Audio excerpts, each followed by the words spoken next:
Alrighty, we're back to it, and this quest is called All My Friends Have Lights, have off switches. Wow, good performance there, I nailed it. I had the moment of thinking that it is they're 4 light switches, and I ruined the line read. I am such a professional. But all my friends have off switches is quite a statement. And it sounds like something is way up here. I also way down here. I can probably safely teleport to Higgs Village from the outside and check out this one.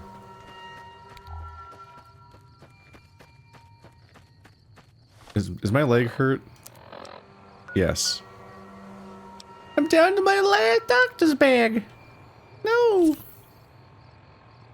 No. Oh, you can heal individual limbs. I forgot. I think I haven't done that all. Oop. Oop. Oh, no, I do have my weapon equipped. It just takes so long to draw that I thought I didn't.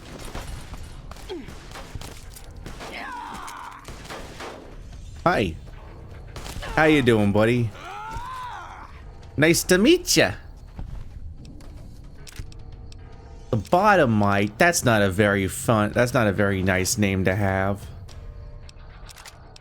I'll keep her. Eh!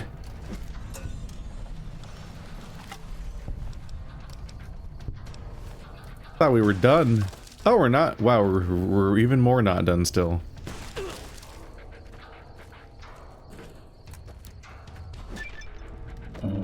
Very unfortunate for y'all that you've been equipped with apparently, You've apparently all been equipped with BB guns. We haven't seen anybody in a while. Maybe the monsters have stealth suits too. Okay. This suit is stupid and annoying, isn't it? Just not worth keeping for long term, maybe.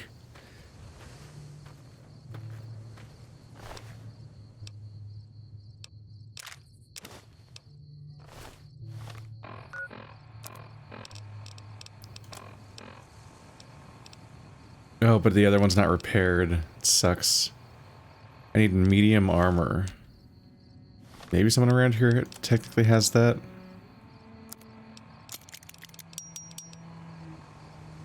My oh baby is more damage than I expected. Fixed it ish. Proton throwing axe. Well, that's not going to be helpful for repairing.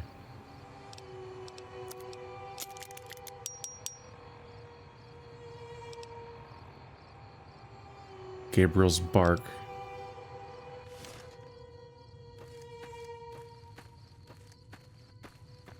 So you've kind of got armor?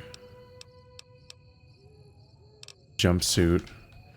Right, yeah, I'm stuck in the stealth suit because I don't have any real armor, because my real armor broke. Womp womp.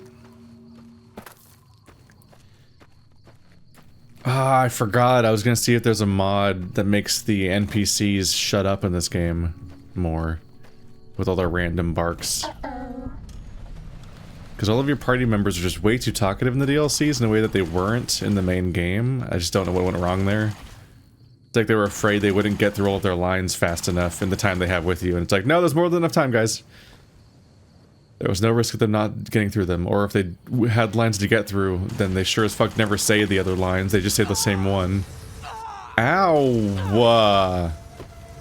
Have a stim pack. Oh. They auto-stim pack me, apparently.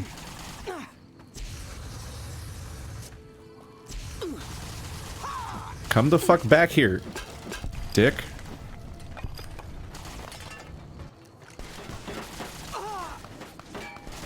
Please take this. I don't want you to die.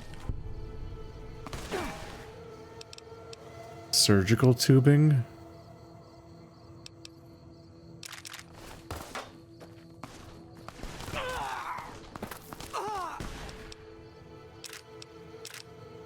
A flamer. Okay, so you can't take their gear. Does that feel... I momentarily thought that their spacesuit setups might count as... Jumpsuit? Nope. I thought maybe that their spacesuits or whatever might count as medium armor. Be kind of... That'd be kind of lucky. Ah. Wait, are caravan shotguns just trash, or was his just super damaged? Okay, no, caravan shotguns aren't worth much. They're not worth picking up. That's all. Yeah, just as a general rule, I wish... What kind of spawned this conversation? I wish that games that have companion barks had a little bit more, like, scripting involved to make sure that they don't just actively make no sense. Like, we haven't seen an enemy for a while. Maybe the monsters have stealth suits too, she says 1 second after the fight ends with an enemy. I'm like, what? You actively contradict the entire thing that happened in the game. Why are you this wrong? It's because they just kind of... It's just a joke they wrote, and it just cycles through the jokes. Even if it actively contradicts what's happening in the game. Uh-oh. What row? Finally a worthy enemy. He took 2 hits to kill. He didn't. Was that all? Like, I'm not a gamer. I mean, I'm not a game designer. I don't know how hard it is to actually implement that kind of stuff. It's just extremely noticeable. But hey, some people make their careers off of that stuff.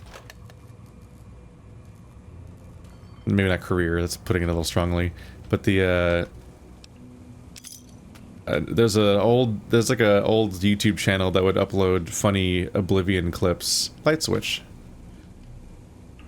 They would upload funny clips of the Elder Scrolls Oblivion, where just it just juxtaposes what people say during cutscenes versus what happens 1 second later during actual gameplay, or the random barks people have just actively breaking the scene that they're supposed to be in, and so on. And it's just all these little 30-second clips of just Oblivion being absolutely hilarious in a lot of ways. So it's just kind of like a widespread universal thing that happens throughout these games because of how they're implemented.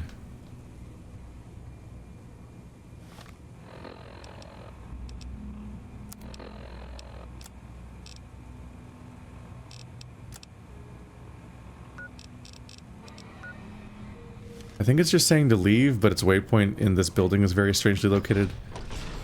So I'm nabbing up these things to clean them up, and then the act of trying to nab these will also, I believe, add the waypoints I need for the story. So I think we're basically visiting the story locations at the same time. Oh, this part of the map's really confusing, though. Yeah, it's more topography than expected. We'll probably follow this path.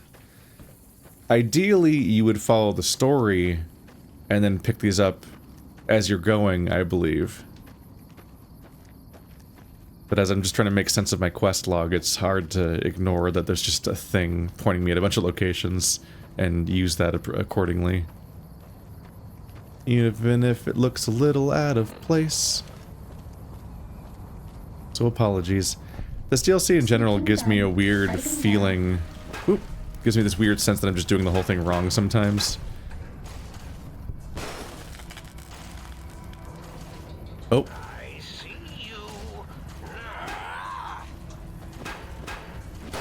One part was definitely that time when... Oop. Can they come over here, please? One part of that was definitely when I was doing the weird school thing and it kept looping over and over again, and I was genuinely like, am I supposed to do this? Is this side content? Is this main content? Is there like a payoff to looping this weird repetitive scenario?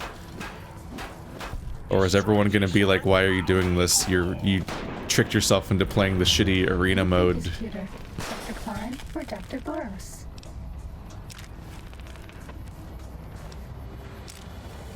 That's all. Might as well grab the ammos as they're here. These gems are interesting because they kind of just look like wireframes. Video game models.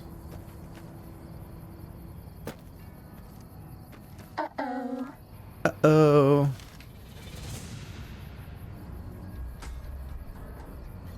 I'm guessing I'm close to his base or something. Because there's a lot of scorpions real suddenly. Yep. Big mountain, north tunnel. Not totally sure how I got in there just now. Hi. Don't shoot me with your giant gun. Don't shoot me with your giant gun. Overclocked. Boys and girls take their medics. Overclocked turret. Not overclocked enough.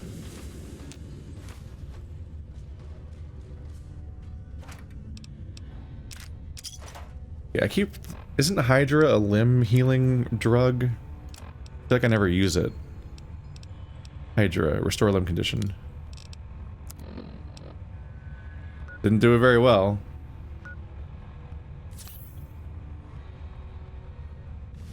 Huh. It didn't like... What stands out to me is that Hydra doesn't show up in the menu for healing yourself, like the doctor's bag and stim packs. Can I go in here? Nope.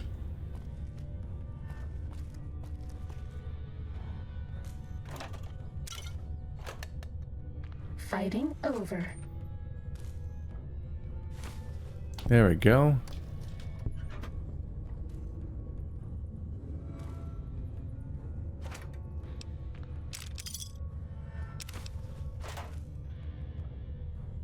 I'm gonna be so good at fast traveling after this.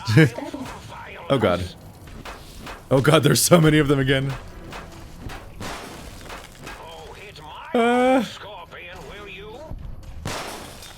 Daddy's about to power level. Hi everybody. This? I don't want you to die.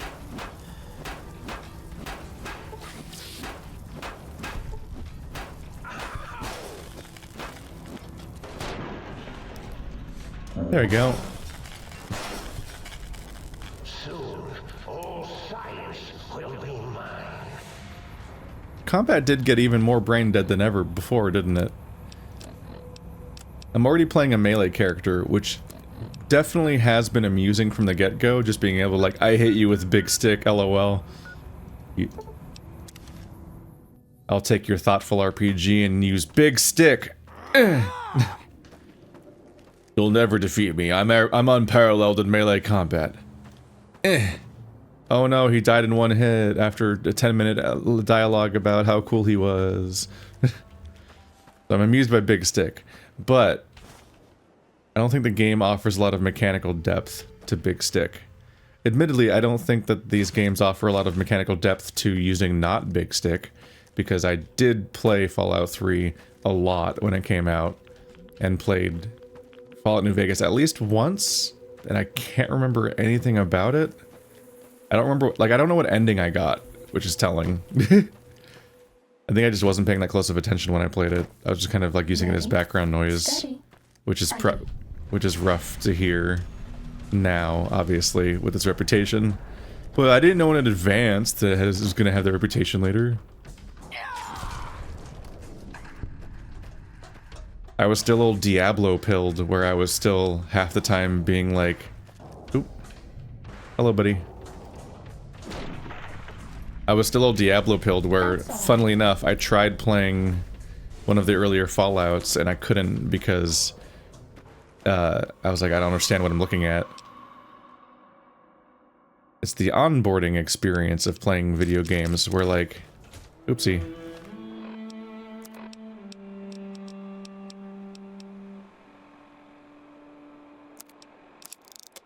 Go. Make me a bit lighter. Drink some Nuka. There's an onboarding experience with genres. Like when I first played Myst as a kid. This one looks pretty tough. I was completely baffled. Why did I just pick up a lunchbox?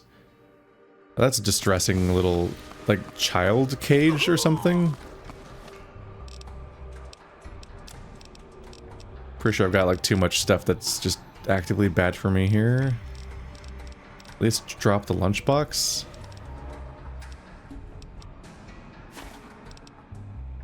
I really wish I could sort by weight.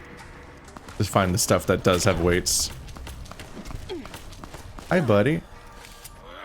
Like, obviously I like missed games now, but when I played one as a kid, one, the weird graphics were actually kind of scary for some reason in like an uncanny way.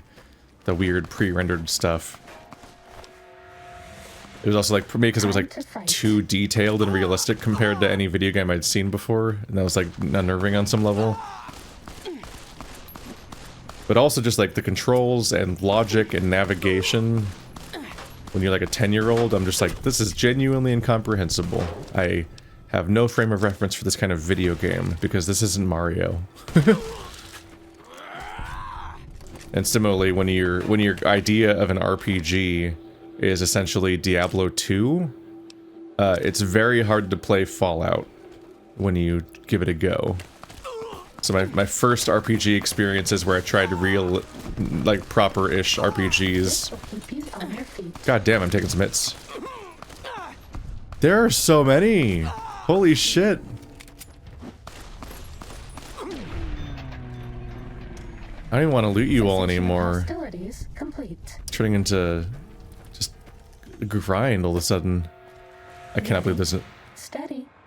Fighty. Can't believe there's another one coming. These ones are the spacesuit ones. But yeah, when your entire exposure to the idea of an RPG was basically Fallout.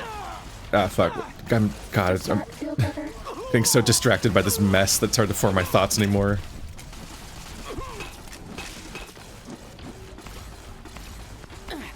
What the fuck? Why is there so much combat all of a sudden? This is the most densely packed area for enemies I've ever seen that isn't like an enemy base or something. I mean, it probably is an enemy base technically, but you know what I mean? Like, an indoor, like, here comes all the bad guys. They're mad at you for coming in their base. Bad guys dealt with. Yeah, let's get back on my objective, damn.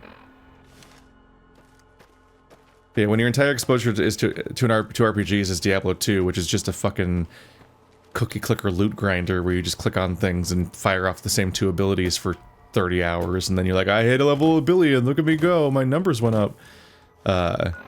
It's very confusing to launch into a game like one of the early Fallouts.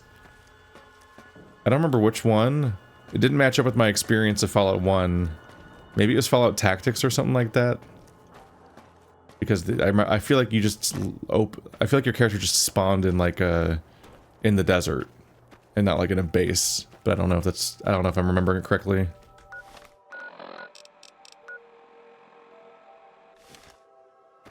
Is it up there? Like suddenly having to move on a grid, trying to figure out what AP is and several other things, like, make that just a completely incomprehensible experience by comparison. I remember bouncing off of the Temple of Elemental Evil because I was like, I also couldn't figure out how to do anything in it, like just basic actions, because I'm like, in Diablo you click to move. This one looks pretty tough. What's happening? What's happening in this other game?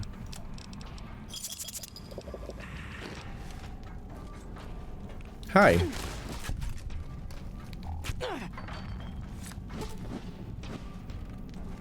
What? Oh. Well. I had hope for our relationship for a moment when you put your weapon away. Ah! Then you had to go and be a prick about it.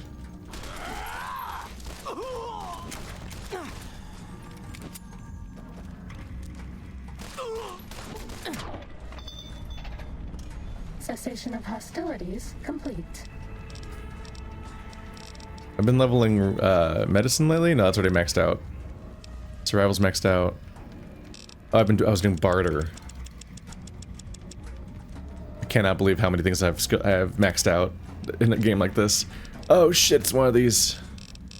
R.I.P. me ever finishing the thought I was having. Voracious reader, you don't just read books, you tear into them. Damaged books you pick up become blank magazines. Which you can use to copy your existing skill magazines at a workbench, or convert blank magazines back to books. What? Okay, so these are only for making more copies of the temporary ones, right? Not the permanent ones. Oops. Your attacks do much less damage to companions. I forgot you could even hurt your companions.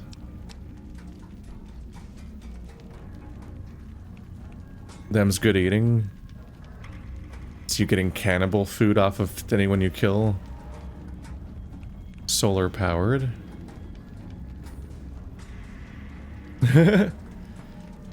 Whenever you're in direct sunlight, gain 2 points of strength and slowly regenerate lost health. I wish like slowly regenerating is fine, I guess, but the 2 points of strength sucks because I don't think you can go above 10. So you won't. I won't actually get it. Mile in their shoes. Night Stalkers. Yeah, I remember this one. We just get to me being able to navigate with arrow keys.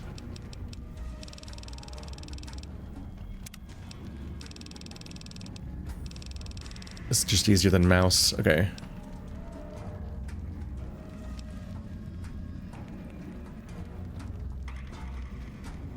For each crippled limb you have. That seems like a bad idea.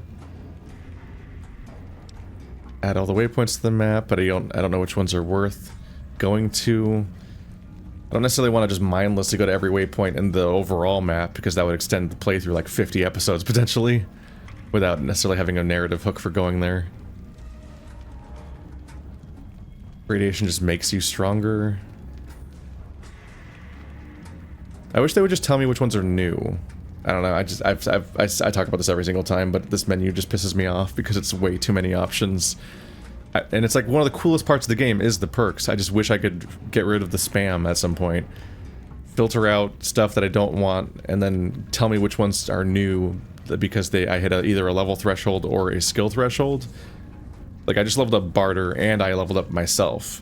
But the game doesn't highlight which skills are level 22 skills, and which ones are ones I just unlocked with bartering. And that'd be very helpful.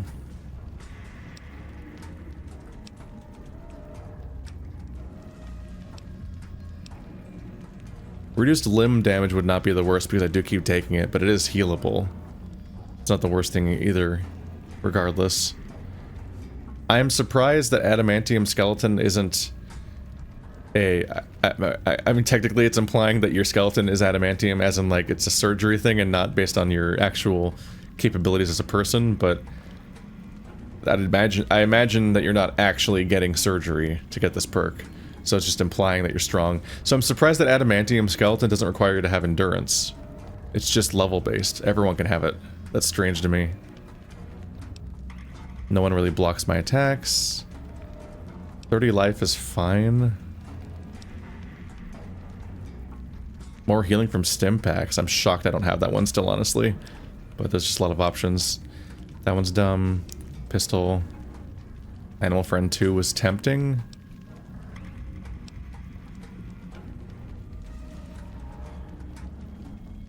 I don't think I've ever been knocked down in combat. Ever. So becoming immune to that seems pointless. It has been pointed out to me that damage threshold is apparently how much damage you need to take in order to take damage. So like I was thinking of it as like a reduction of how much damage you take, which I get is kind of funny because damage reduction is that, I'm sure.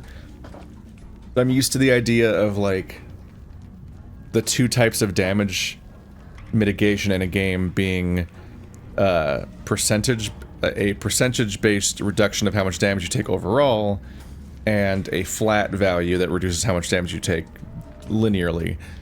I'm used to that being how most games handle damage mitigation.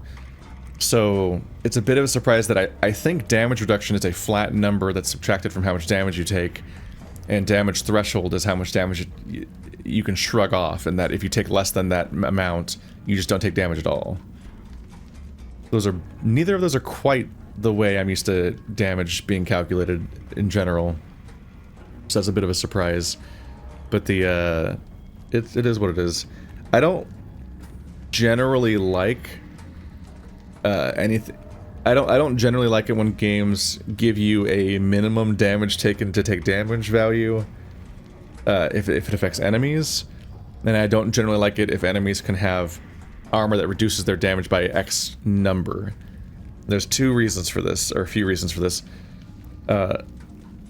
but it's primarily just the fact that, one, those kinds of systems are biased against characters that attack several times per turn. Like it makes that if you're a character who attacks rapidly but weakly, then you are disproportionately punished for armor compared to heavy attacks. And so which is rough when you play a video game where you're just like, here's my character, his build is he's a little rogue man with daggers or whatever, and then you're like, oh, there's enemies that I just literally can't hurt. And this is the character I'm stuck with, so this sucks. So it reduces the variability in the game if it's not implemented correctly. That's for doing a flat subtraction from hits, and then having a damage threshold for whether or not someone takes damage at all is brutal for similar reasons as when you're the player. In that, yeah, you can just find that you're literally incapable of damaging someone at all, and that can be very frustrating. So percentage stuff usually feels better at least for enemies. I understand empowering the player on some level, but on the other hand, damage threshold is a weird stat to try to navigate as a result, because it leads to a situation where how high your damage threshold is complete feast or famine, where if you have a ton of it, then stuff just stops hurting you, potentially. But if you have just slightly less than you need, it's a completely useless stat and affects combat not at all. So I don't know what to make of damage threshold. That's a weird stat to me. I don't know what to think about that. It feels like a weird thing to deal with, because you have to invest in it so hard that it breaks the game, or it's useless. Womp womp.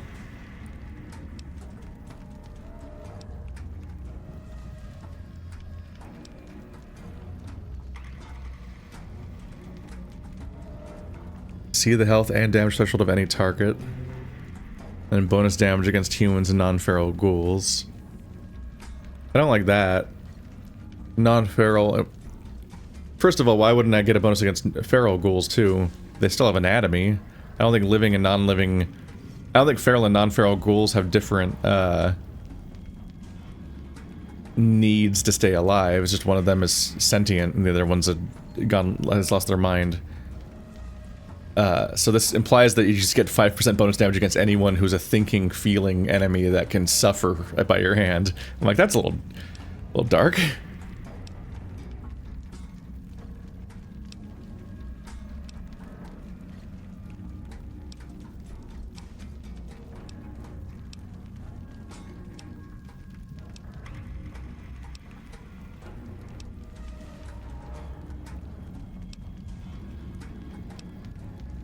I don't think I see anything new up here. I might get the wall one.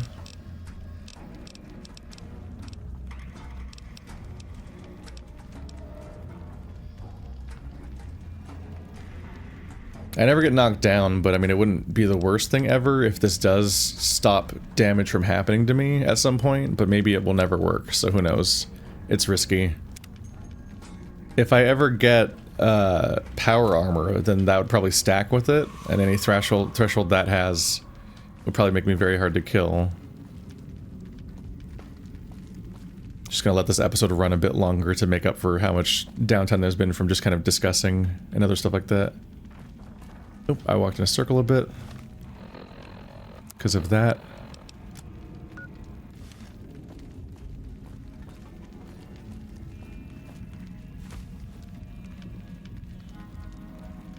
I'm definitely seeing how it's a bit goofy that I'm looking for these things right now, and as a result I'm just like peeking into each location before this, like, irrespective of the actual story telling me to go there necessarily.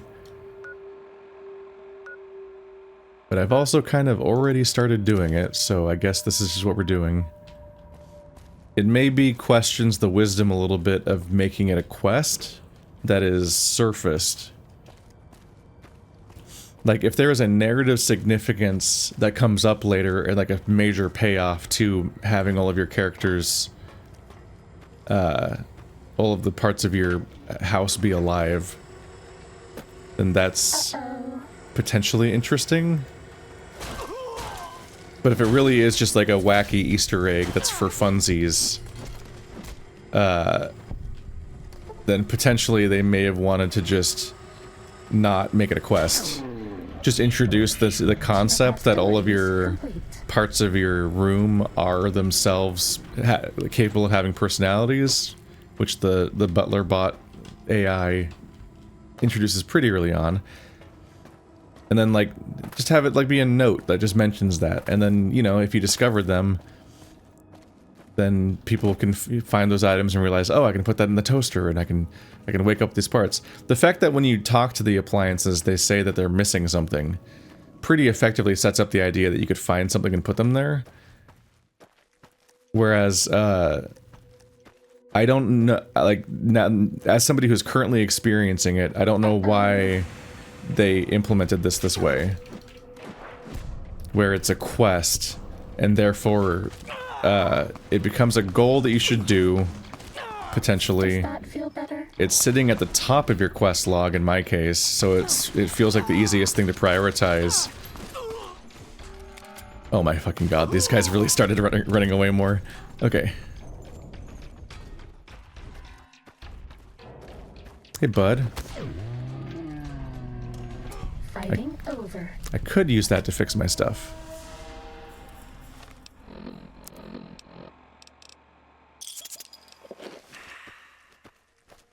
Doop. Alright. Try to get on top of these hills to get to where I'm going. Technically, it's impossible to overdose on painkillers. I don't trust that medical advice. Ready, steady, fighty. Ow, my arm. Fighting over. This DLC has too much combat, I think. Oh, evil robots.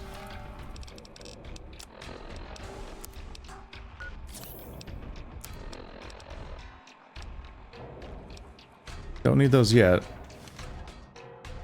Time to fight. But, like, potentially you could just be like, there's a quest. Are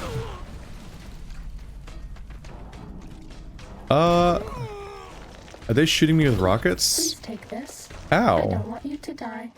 Ow. Ow. Were those mines? Jeez. But if they were going to have a quest that just indicates you can do this, they could have just left it vague.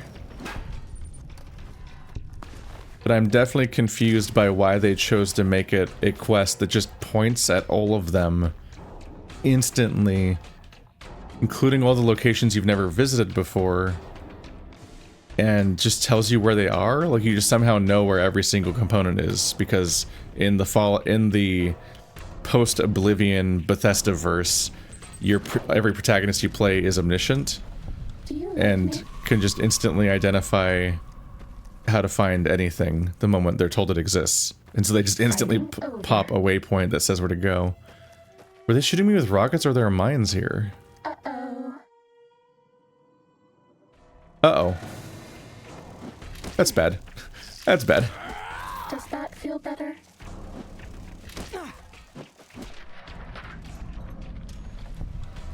Did I get poisoned? I don't think I got poisoned.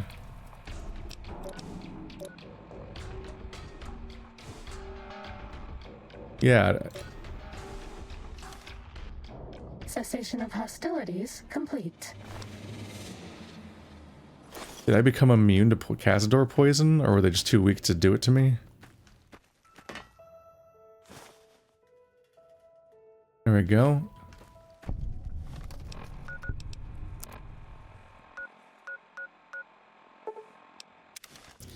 I know this threatens to just be like an episode of Keith complains about stuff, but I do think it's an interesting point to make that like why would you start this expansion by giving somebody waypoints to every single individual appliance AI? Like, wouldn't you want people to follow the story? Because if you're going to give people quests, they're going to try to do them.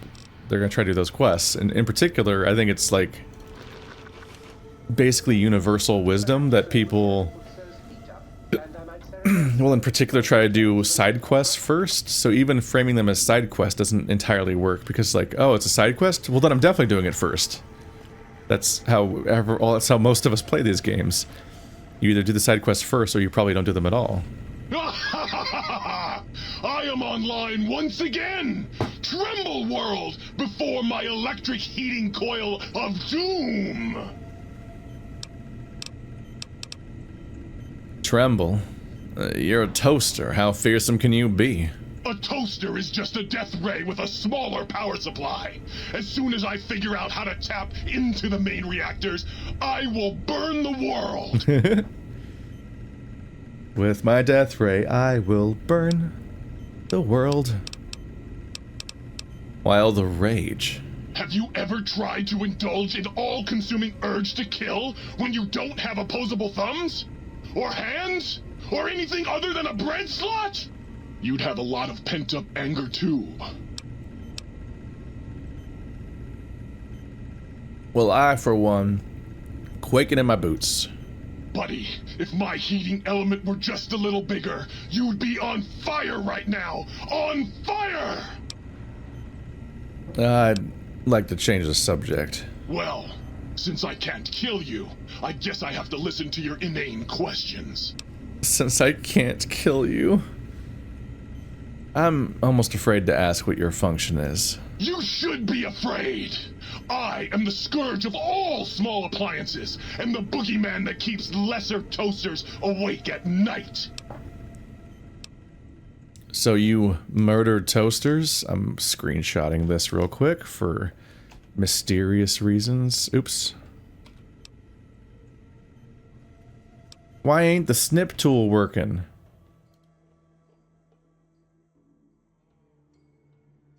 There we go.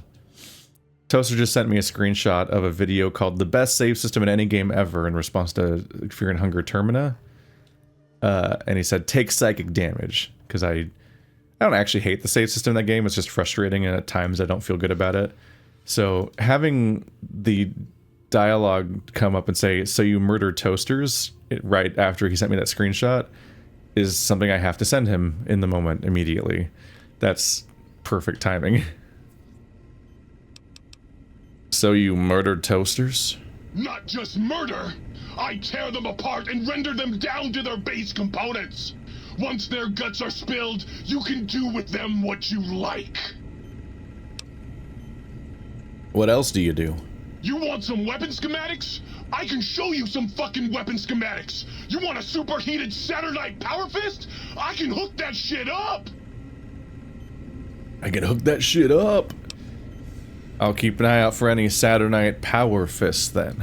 You find one, you bring it on back here, and we'll burn this mother down! What about that superheated Saturnite power fist? Like I said, bring me a Saturnite power fist, and I'll hook that shit up for you! I'd like to change the subject. Well, since I can't kill you, I guess I have to listen to your inane questions. Yes! Flee before my terrible power! I definitely wonder how you can rebalance these games and revisit them and make them more structured in a way that makes more sense. I find it interesting that, like, for example, on one hand you have like the H-Bomber Guy video that argues about how much better structured New Vegas is compared to Fallout 3, because Fallout 3 has that system where in a lot of Bethesda games everyone just is your level, or is always above your level or below your level by a set amount to maintain the exact balance that they intend, which is mostly like such a crushing amount. I can't talk when things talk, it's so hard. The there goes my train of thought. You know, the Bethesda leveling system where everything is your level, and that kind of makes the whole game flat and uninteresting because there's no, like, momentum to it. But New Vegas, while it does have things that are too strong for you that you need to come back for later, doesn't do it that hard. Like, this isn't, what's that game called that I played? I played the, sort of like Eurojank RPG franchise from the creators of something. They had a trilogy of games called... Was it Gothic? Is it Gothic? And then they had a trilogy called Risen, I think. And then they... Elex. Elex was the game I played. Elex was a game where, fuck you, you can't do damage to half of the map. Or more. And Elex has a lot of things that I didn't love about it. And its story was a mess. And, you know, it wasn't my favorite game at all. But it was noteworthy that it was a game where you start off so weak that you literally can't do anything in most of the world. So you have to find the content where you can do stuff. And then you do genuinely feel a sense that you made it and did something when suddenly you can come back to old areas and do things again. This game doesn't have that this game doesn't have that as much, but it does have it more than most Bethesda games do. And yes, I know this isn't a Bethesda game, but it's like published by them and it's using the engine of Fallout 3, which was a Bethesda game. Yeah, I understand the whole mess here. But it is like, this game is very much a Bethesda game in several ways because of how much it's tied to Fallout 3's mechanics and world and everything, but it also has a different design philosophy, and that's the difference, is that it's... The Bethesda games are completely flat ever since Oblivion. Like, they make a point to be completely flat no matter what. This game decided not to be flat, but it's not as crunchy and demanding as Elex in that way. So it leads to new, different problems, which is that, like... I was just teased by this toaster by the idea of getting a super weapon. And we did the same thing two DLCs ago in the heist one, where it's like, how are you going to get a crazy cool weapon? What's going to happen? And then guess what? I get it and it sucks. In that DLC's case, getting that weapon was a good upgrade because I was specifically stripped of all of my equipment, so I was forced to use whatever I found. So upgrading a knife to be a super knife that cuts through tables, whoa, made sense for that brief time, and then I immediately throw it in the garbage the moment that DLC is over because I'm back to having my giant hammer. We haven't seen anybody in a while. Maybe the monsters have stealth suits too. So an issue you face in a game like this that does have leveling and does have disparities in power from place to place is that you can still just like go get a big hammer by going to a particular area too early or something, and then you just have that for the rest of the game, and then you just never change weapons again, which is what has happened. And the thing is, I didn't know that I was doing that. I didn't know this weapon existed. I didn't know how to find it. I literally just was playing the game and just stumbled across it relatively early, and now this is just the hammer that I seemingly will never stop using. And I think about how, like, it's kind of disappointing if you just pick up a weapon and you just use that for the entire game. It's a bit different when you play like Dark Souls and you commit to a particular build, and then you can upgrade and customize that weapon to better fit your build, and like now it scales better with dexterity. I put this particular stone on it in Dark Souls 2, and I'm like, and you're like picking things like very specifically based on their scaling, but the stats that govern combat are relatively simple in this game, with each weapon essentially having one stat, each weapon type essentially only having one stat that affects most of its combat. And so there just is like the one good weapon, and all the rest of the weapons are bad, which is a bit of an issue in that you have moments like this where there's a narrative hook that makes you think like, oh, I should do that. The reward is a cool weapon. And like the reward isn't a cool weapon, or at least it's not a strong weapon. It's almost guaranteed to never be better than the super weapon you probably found by now. So instead it's just a weapon that looks kind of neat for a second, and maybe if you swing it or shoot it, it does something funny maybe, and then you maybe throw it in the garbage immediately because you're like, well, the one I had was better already. And it's just, in a game about finding stuff, it's a bit noteworthy how infrequently you actually have a use for the things you find. And I think that's an interesting issue to unpack about how this game is structured and how it works. And it's one that they did not find a solution for when they made Outer Worlds, because Outer Worlds also had an issue where you relatively quickly would just find your favorite gun and probably just stick with that one for the rest of the game. And the main thing they could do to make things kind of interesting was basically to make joke weapons and narrative hooks and / Easter egg quests that lead to you discovering those joke weapons, and then you have a funny joke weapon, but that probably isn't a very good weapon, so you're like, haha, that's amusing that they made that, and then you probably go right back to the main weapon again. At least that's my experience. So I don't know if this is the best model, because I feel like you should have more use for things you find and be more curious about what you're finding and have that be a core element, since that's so much of what you play and do in the gameplay. The fact that it so rarely affects your equipment is kind of a bummer. Like, I do find it kind of interesting that nowadays Tears of the Kingdom has you picking up trashy scrap weapons, and then you find monster parts to fuse to those scrap weapons to get special modifiers and wacky weapon types, and then those weapons break. So then you're like, okay, I gotta have backups. So suddenly the weapons you're scavenging and the monster parts you're scavenging are both transient, and you need to worry about like your future, because you're not going, any weapon you get is not going to be forever. And so suddenly that works well in a way that, like, it feels like should be what happens in these games. Like, it kind of does feel like games like Fallout shouldn't have permanent gear, and instead you're like trying to go around and deal with different things. Like, one of the things that stood out to me is when I talked to Toaster about these DLCs, he said that every playthrough, one of the first things he does is he plays the last DLC we just played, because that gun that those tribals have is like one of the best guns in the game. So he just goes there right away and gets that at the beginning of the playthrough, and then he just plays the game with that gun. And I'm like, see, that's not good. I don't like that idea. What happens is that experienced players with these games flatten the game even further, because they memorize where to get the best guns, like just like how a melee character guy might just go straight for that cave to get this hammer. So they get them even earlier than I did, and then interact with the overall systems even less than I have. And I'm like, that seems like a failing of the system, right? Like, that seems not ideal.